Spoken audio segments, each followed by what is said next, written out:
You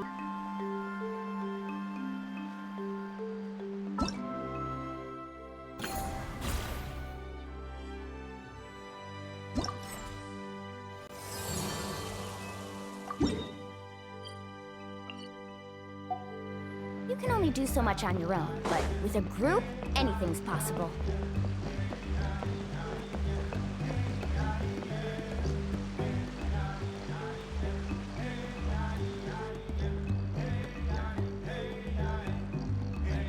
Traveler? Paimon? Kinich! Fancy meeting you here. We've actually been looking for you. I'll get straight to the point. I hear you accepted a proposal from Elder Trinidad. Oh, the, Turnfire Knight, you mean. You were still his first choice. It's just... Oh, jeez. It's not what it looks like, promise. Chill, it's cool. I only mention it because there's something you should know. And I suspect Elder Trinidad hasn't been completely forthcoming with you. His true intention is to resolve the Mountain King problem once and for all. Once and for all? You mean this'll be the last Turnfire Knight ever? That's right. He wants to use you to send the Mountain King to the Night Kingdom. To the Night Kingdom? You mean... To his death. Whoa, are you serious right now? You shouldn't go blurting out accusations like that. It could get you in trouble. Too blunt? Okay. I'll phrase it more gently. There is potentially a possibility that Elder Trinidad may be hoping that during the course of the ceremony, you kill the Mountain King dead. But that's ridiculous. He told us the Mountain King is a living symbol of your tribe's glory. And that glory comes at a price. Oh, that's right. The Mountain King is a living symbol of our glory, but even this glory comes at a price. Ah, yes, and Nana wasn't the first.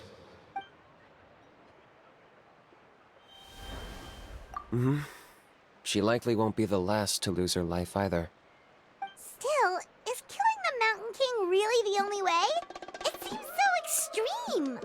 The Mountain King is a unique case when it comes to abyssal contamination. It's eaten away at him for so long that it has consumed him entirely, and the damage is irreversible. That evil power has both driven him insane and kept him alive over the centuries. So, to look at it one way, once it's completely purged from his body, the Mountain King will finally be able to rest in peace. In past ceremonies, we've only purged around half of the abyssal power. This was to strike a balance. To keep him alive. Trinidad didn't say anything about how much power he wanted us to purge, but he did say there were some more details to go over before the ceremony. Then it sounds like you'll know for sure soon enough. If he really asks us to kill the Mountain King, what should we do? I know this must come as quite a shock, so I suggest you act like you didn't hear anything for now. But would you have time to visit the chief after your meeting with Elder Trinidad? I'd like to make a deal with you. What kind of deal? One that comes at a very reasonable price. I'm sure you have plenty of other questions, but we can talk more later. Good. See you soon.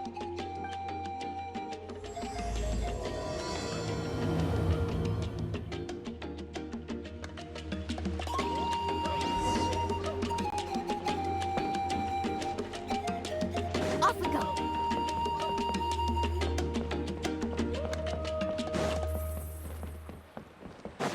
Carving waves.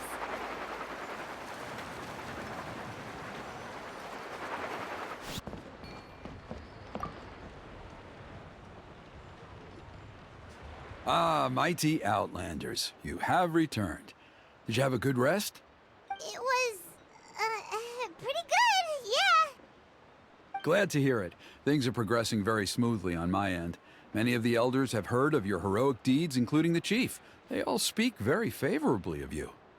There are still those who insist that the ceremony should be performed by the bearer of the OPPO name. But they're just stuck in the past. We need to move with the times. Plus, Kinich doesn't want to do it anyway. Exactly. So, now, it's time for us to discuss the finer details of the ceremony. We covered the fire lighting part of the proceedings yesterday. The next part is the purification of the Mountain King. It's quite simple. You just need to use the sacred flame. We've done it plenty of times before, and it's always very routine. One point I'd like to stress, though, is that you need to burn away as much of the abyssal energy as you possibly can. The more we dispel, the longer the Mountain King will remain asleep. Asleep, huh? Precisely. In previous years, the Flame Bearer has often been unable to dispel a sufficient amount of abyssal energy. That's the only reason why we have to perform the ceremony on a regular basis. But I understand that you have a lot of experience fighting against the Abyss, and you seem to wield the sacred flame quite effortlessly yesterday. With your help, I'm optimistic this time we can dispel all the remaining abyssal energy from the Mountain King's body, freeing us from this ever-looming threat for many years to come. Traveler? So this doesn't faze you at all, huh? You clearly have a lot of confidence in yourself. If that's all you really need to know, the ceremony's in 3 days. I'll come and fetch you when we're ready. In the meantime, feel free to take a look around our settlement. It would mean a lot to the elders if you got to know some of our people. And if you wouldn't mind helping them out with a few errands here and there, that would be even better. So now we have extra errands to run? Maybe we should add a little extra to the price. Just a humble suggestion, that's all. It will help you gain the respect of our people, and as a mighty hero, I truly believe that's what you deserve. I'll be sticking around for the next few days, so if you have any questions, you know where to find me. Seems like Kinich was right. We should go meet up with him right away. Faster.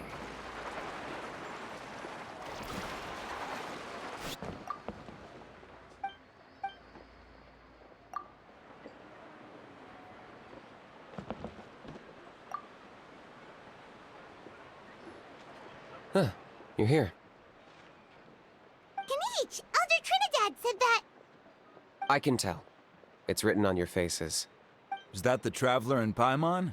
Forgive me for not being there to welcome you on your arrival. That should have been my duty as Chief.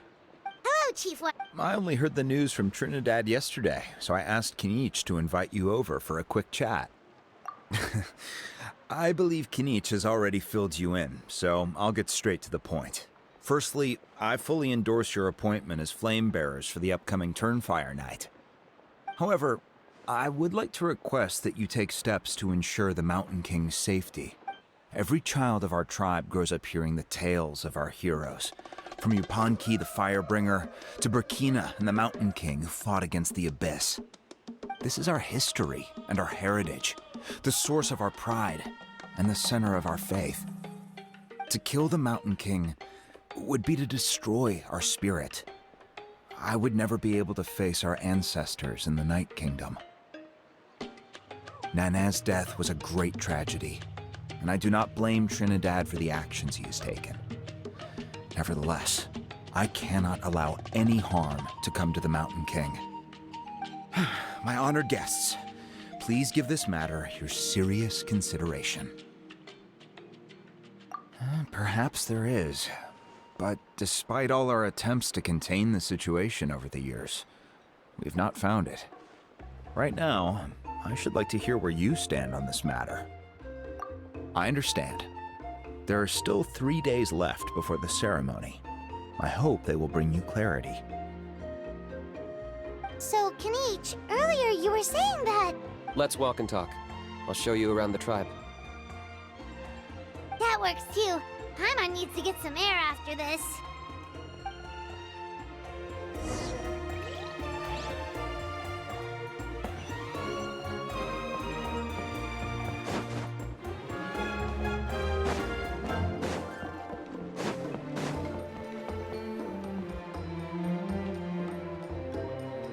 Kinich, Paimon finally understands why you turned Trinidad down.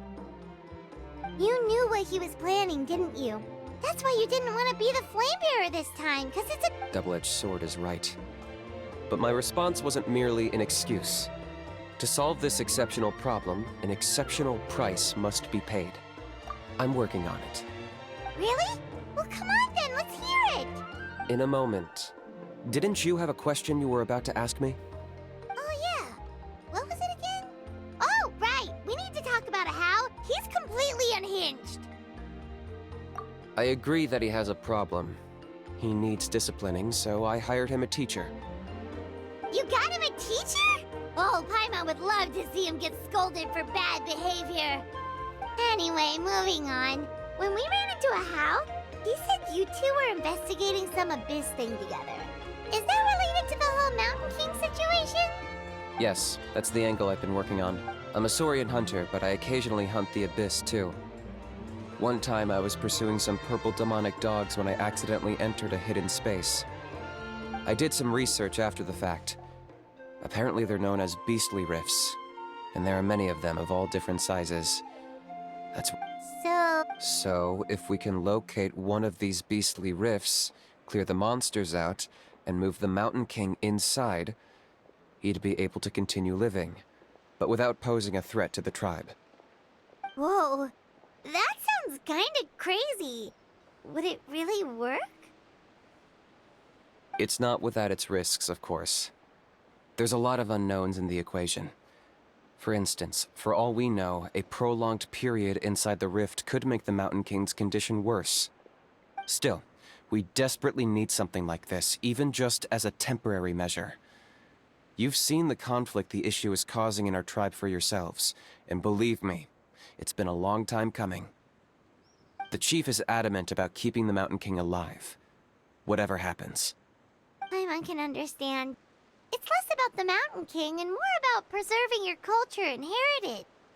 Yes, but on the flip side, you've got people like Elder Trinidad, who is more concerned about protecting the people he cares about now and into the future.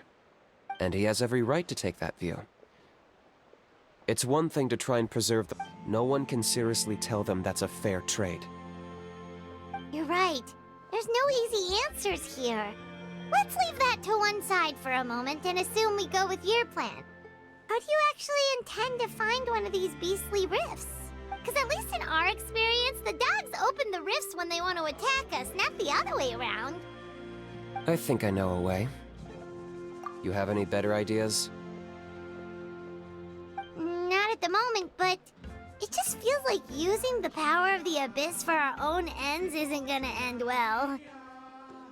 After all, the Abyss is what turned the Mountain King into a monster in the first place. People are gonna think you've lost your marbles. If it doesn't end well, then that's the price we pay. Everything in the world comes at a price. Even when Yupanqui, the Firebringer, stole the Turnfire. The Mountain King's erratic outbursts have brought tensions within the tribe to a boiling point. Unless this gets resolved quickly, everyone will be stuck in a stalemate. All right, so what's this deal you wanted to make with us? We're hardly experts on exploiting abyssal power.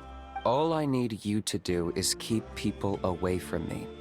I'm getting harassed on a daily basis by people trying to convince me to be the flame bearer. I can't afford to waste all my energy dealing with them. If you help me out, there'll be a gift for you in return. Ooh, what kind of gift? Something well worth your while. Just keep doing what you've been doing. Integrate yourself with the tribespeople, so everyone comes to terms with the fact that we have a new flame bearer.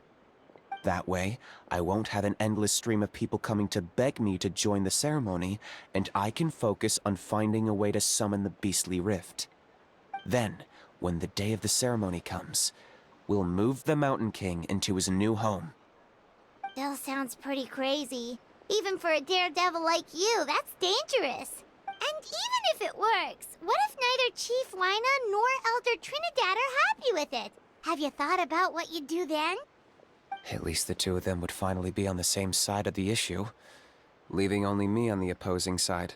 The tribe needs leaders like them far more than a Saurian hunter for hire like me. Can I take that to mean that we have a deal?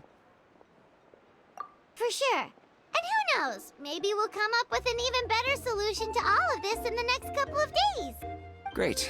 Well, for the next couple of days, please spend some time among the tribe and lend a hand wherever you can. I'm sure everyone will be swept off their feet when they meet our new flame bearer. Good luck to us both.